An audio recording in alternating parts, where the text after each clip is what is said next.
We're now in a certain timeline of the what if universe. What would happen if Facebook went down? Facebook goes down, Instagram goes down, WhatsApp goes down. It's all a domino effect. People are losing their mind.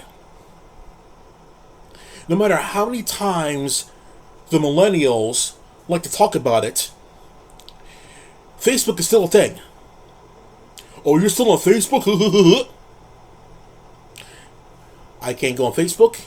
I can't go on Messenger. I can't go on Instagram. I can't go on. Get the point. For right now, it's done for right now.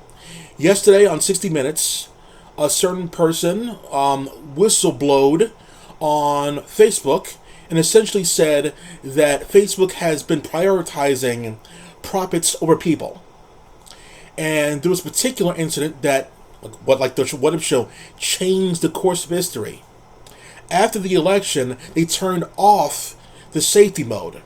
During the election process, people were trying to manipulate votes and trying to gather people up using Facebook posts and memes and whatever, and Facebook was putting stop to that kind of stuff there, the kind of bias that would skew the course of history. They wanted everything to be neutral. That's fine. They turned it off, didn't realize that there's a second voting coming up, and it went crazy. And Facebook saw it and didn't do anything about it.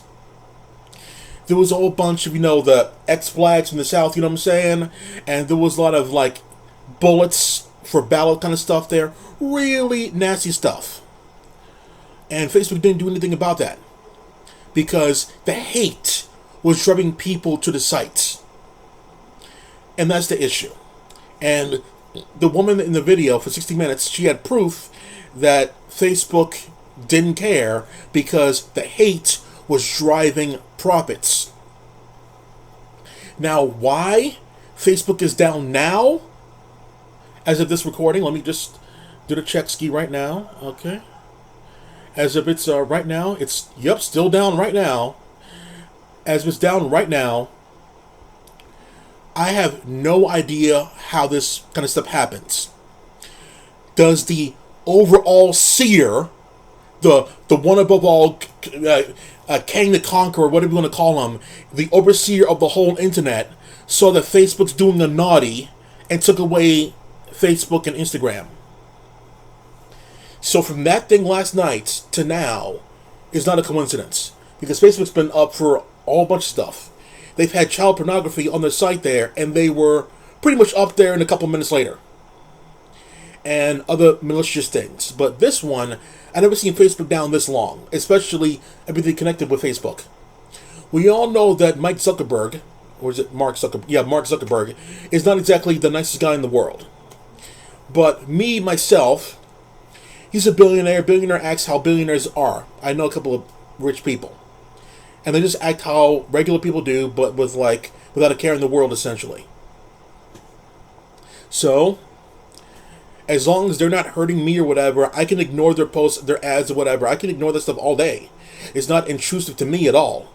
I'm not sure if there's an X thing for the ads, but I scroll past the thing, or my computer, I scroll past the thing. I don't really care.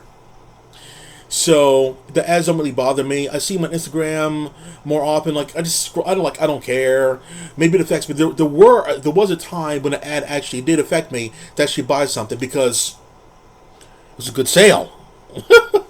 I saw there was a sale for shirts, really cool shirts for $13. I'm like, I'm not turning that one down. The shipping, the tax, that kind of stuff there. Let me see how that goes. There was all good to me. I bought a lot of shirts. They're over there. And, people like them. I understand business-wise why they have to do what they have to do.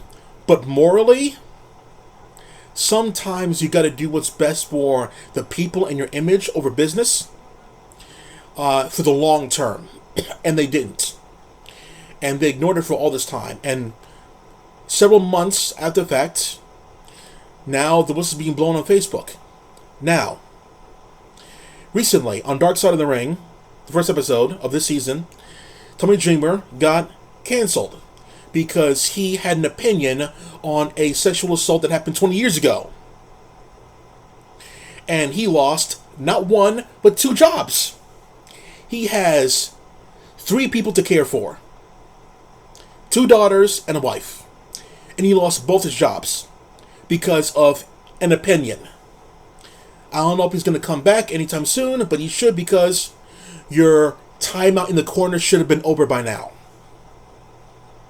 Ric Flair, on the other hand, he's the one who actually did it, and most people ignored it. Good? Okay. So, with that being said, it's amazing that Facebook has lasted this long with all the nonsense that goes around it. So, do I think Facebook's going to be back up? Probably so. I've never seen it down this long. But let me know in the comments. That's it for now. Clack off.